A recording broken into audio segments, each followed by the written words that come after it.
Nah, karena melihat keadaan seperti ini, kita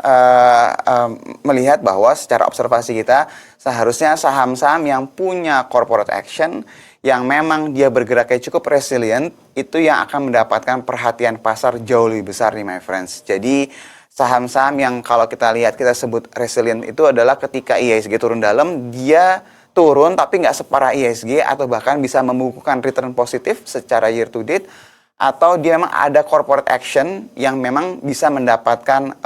spotlight dari pasar ya, bisa dibedakan lah karena memang ada cerita tersendiri dan memang ada urgensi supaya sahamnya bergerak jauh lebih positif dibandingkan dengan pasar. Nah, ini kalau misalnya kita lihat beberapa waktu terakhir ini kita cukup sering membahas, salah satunya itu adalah saham TINS ya, my friends ya. Jadi kita coba observasi nggak cuma dari sisi kinerja fundamentalnya, tapi perilaku pasarnya juga kita perhatikan nih. Yang cukup menarik dari TINS ini adalah kalau kalian lihat, TINS ini baru saja ex-date tanggal 24 ya, jadi cum date-nya tanggal 23, ex-date-nya itu tanggal 24, dan kalau misalnya kalian perhatikan, waktu ex-date itu mengalami penurunan, tapi H+1 ex-date yaitu kemarin, justru mulai balik lagi nih, mengalami penguatan. Jadi, kalau toh pun kita belinya pas waktu cum date ya, ini sudah pasti dapat dividen dan potentially dapat additional dari capital gain juga nih, my friends. Jadi di keadaan pasar seperti ini, pergerakan saham yang memang harusnya setelah ex-date masih ada momentum lanjutan penurunan ya, itu normal yang terjadi ya, my friends. Tapi dia bergerak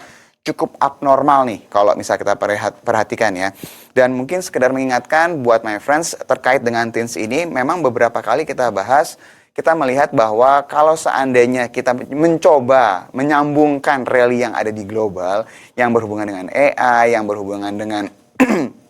hardware ya di sana ya, kita berekspektasi bahwa memang tidak menjadi proxy secara tidak langsung, tapi seharusnya tipikal saham seperti TINS yang memang menyuplai timah secara global itu harusnya cukup mendapatkan perhatian nih ke depannya nih. Jadi ini kalau kita lihat pergerakan abnormal dari TINS, terus juga memang agak berbeda dengan pasar, seharusnya masih punya potensi untuk bergerak